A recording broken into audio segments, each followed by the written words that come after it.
पहला कि बिहार में अपराध चरम पे है। मुंगेर की गोलीकांड 3 मौत, नालंदा में वार्ड काउंसलर के पति की मौत, बालू माफियाओं का हमला, सद्दाम की मौत,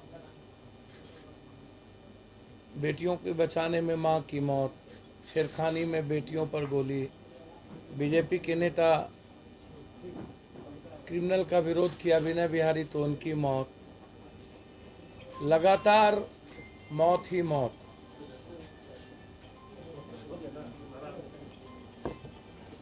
मैं जानना चाहता हूं सरकार से और विपक्ष से, दोनों आदमी को एक दूसरे की आलोचना के अलावे कोई मुद्दा बिहार का क्यों नहीं दिखता, और विपक्ष के लिए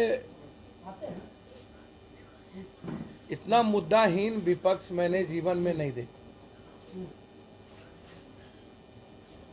मुकेश सहनी या कोई सहनी वो एक गलत तरीका है जिस पर नीतीश कुमार जी भी कह चुके, माफी मांग चुके।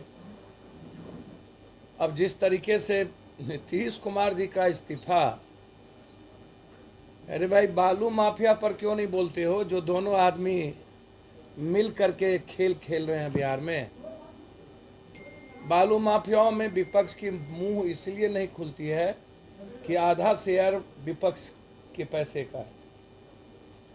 मैं चैलेंज करता हूं विपक्ष और सत्ता पक्ष को, आपके सारे एमएलए एमएलसी बालू में इन्वॉल्व हैं या नहीं? आप बालू माफियाओं के खिलाफ सदन में बात क्यों नहीं करते? आप शराब में लोग मरे उस पर बात क्यों नहीं करते?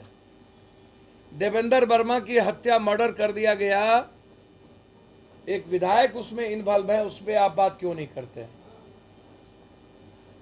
इतने दलित शराब में मर गए, आप उसकी बात क्यों नहीं करते हैं? क्योंकि शराब में दोनों का पैसा इन्वॉल्व, बालू में भी दोनों का पैसा इन्वॉल्व है, शराब में भी दोनों का पैसा इन्वॉल्व है, और जमीन की माफियाओं में भी दोनों का पैसा इन्वॉल्व है, जिसके चलते मर्डर पर मर्डर होते जा रहे हैं।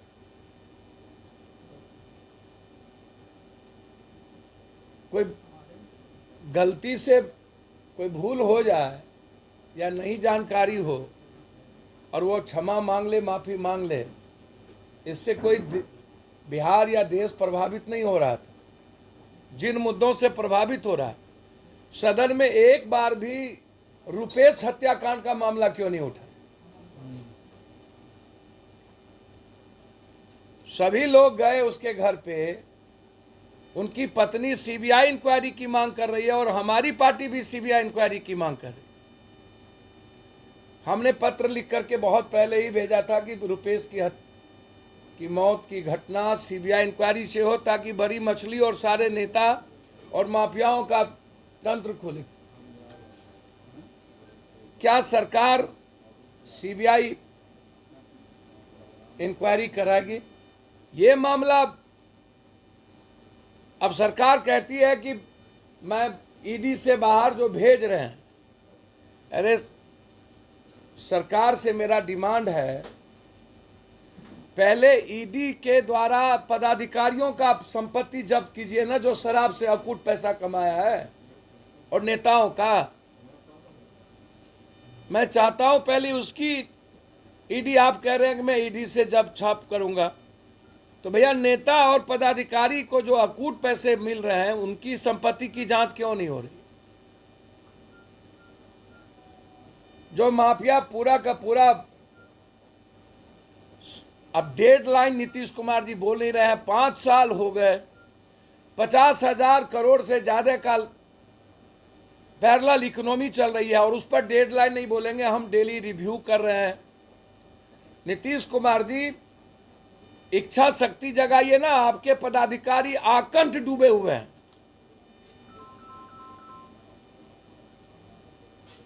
और सत्ता पक्ष और विपक्ष एक दूसरे को गाली गलौज देने में, दोनों सत्ता पक्ष को लग रहा है कि मैं एकदम सुरक्षित हूं।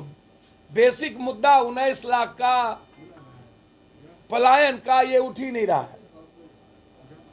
शराब का मुद्दा उठ ही नहीं रहा है। पूरे बिहार में लॉ एंड ऑर्डर का, नालंदा में 5 हत्या हो चुकी है इस 1 सप्ताह के अंदर, यह मुद्दा उठ ही नहीं रहा है। तो सत्ता पक्ष बिल्कुल मजे में है।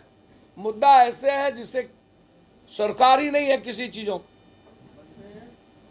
तो हम तो आग्रह करेंगे कि एक डेडलाइन शराब का हो, शराब बंद हो, लेकिन एक डेडलाइन, यदि आप पूरा का पूरा पार्टी के लिए आधा पैसा चंदा उगाही शराब के द्वारा होगी, दोनों पार्टी,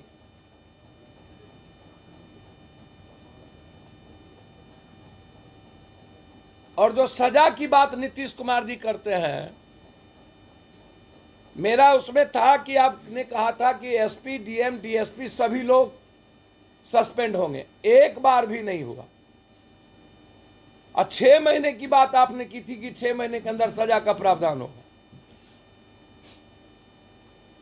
एक भी बड़ी मछली और नेताओं और पदाधिकारी 5 साल में सजा नहीं हुई।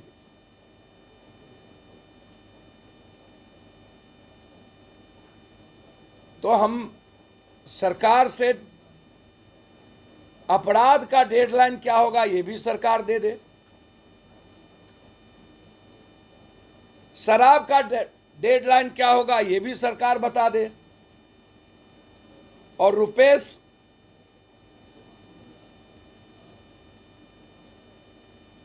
की हत्या का क्या सीबीआई इंक्वायरी होगी। एक तरफ सरकार मुखिया के चुनाव लड़ने वालों से आप संपत्ति का ब्यौरा मांग रहे हैं, और जो पदाधिकारी का संपत्ति का ब्यौरा मांगा उस आईजी को आपने ट्रांसफर कर दिया यहां से। तो पदाधिकारी, मंत्री, संतरी अपने रिश्तेदारों का पूरा मांगिए ना। एक व्यक्ति के से संपत्ति का जांच थोड़ी पता चलता है सरकार महोदय, पूरी रिश्तेदारों की संपत्ति का जांच मांगी। और जो 18, मेरा बहुत बड़ा आरोप है और ये गंभीर आरोप है, 18 पदाधिकारी जिस पर विस्ट होम मिनिस्टर चले गए, जो इंक्वायरी किए थे इकोनॉमिकल ऑफेंस वाला, किसको 4000 करोड़, कौन कौन पदाधिकारी जिसका फाइल इकोनॉमिक्स ऑफिस में दबा हुआ है, इसको 1 महीने के अंदर हम खोलेंगे। इसकी सीडी भी है, लेकिन पूरा पदाधिकारी उस एक फाइल दबा के रखा हुआ है। जो 15 सालों से पटना में यहां पर पदाधिकारी रह रहे हैं ना, उन पर सबसे बड़ा इकोनॉमिकल ऑफेंस का आरोप है, जिसमें यहां से जो नियाज जी जहां बैठे हुए हैं, पहले कोई प्रवीण बिष्ट या कोई बिष्ट बैठते थे जी जी, और उसको यहां से भेज दिया गया, वो दिल्ली चले गए। उसके बाद गंगवार जी को लाए गए, अपने आदमी को लाया गंगवार जी को। तो इकोनॉमिकल ऑफेंस में वो 18 पदाधिकारी का जो फाइल दबा हुआ है, मैं चाहता हूं वो ओपन हो।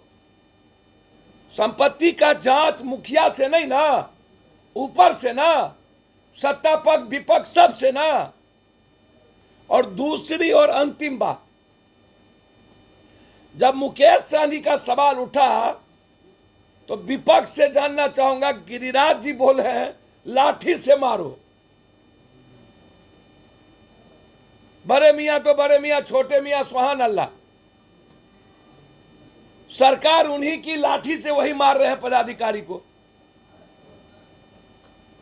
तो जब गिरिराज जी जैसे कैबिनेट मिनिस्टर का बिहार में सम्मान नहीं है और उनको लाठी चलाने का आदेश देना पड़ रहा है, तो क्या हश्र होगा इस बिहार का, ये आप समझ लीजिए। इन विपक्ष को सिवाय विधायकों को मान सम्मान, अपने मान सम्मान के अलावे बिहार की जनता के मान सम्मान का और इस हत्या का, मासूम बच्ची के बलात्कार का, अपराध का कोई मतलब नहीं है। ये सिर्फ अपनी सुरक्षा, अपने को सुरक्षित करने में लगे हुए हैं। मैं चाहूंगा कि निश्चित रूप से वो 18 पदाधिकारी का इकोनॉमिक ऑफेंस पर जो वो फाइल दबा हुआ उसको निकालिए। आप मुखिया का पूरा ब्यौरा लीजिए, लेकिन सारे नेता और पदाधिकारियों का ब्यौरा ऑनलाइन के लिए उनके रिश्तेदारों का। इसीलिए जो हालात हैं, जो परिस्थितियां हैं, उसमें मैं सिर्फ इतना ही कह सकता हूं कि हालात अच्छे नहीं है। छपरा इंजीनियरिंग कॉलेज में 4 घंटे तक लगातार जूनियर और सीनियर छात्र में मारपीट होता रहा, लगातार। अनकंट्रोल है स्थिति, और नालंदा अनकंट्रोल है, जहां के मुख्यमंत्री हैं हमारे। 1 महीने के अंदर 4 दर्जन के लगभग हम मर्डर हो चुके हैं वहां, और बलात्कार। जब नालंदा सुरक्षित नहीं है तो फिर और कौन जिला सुरक्षित?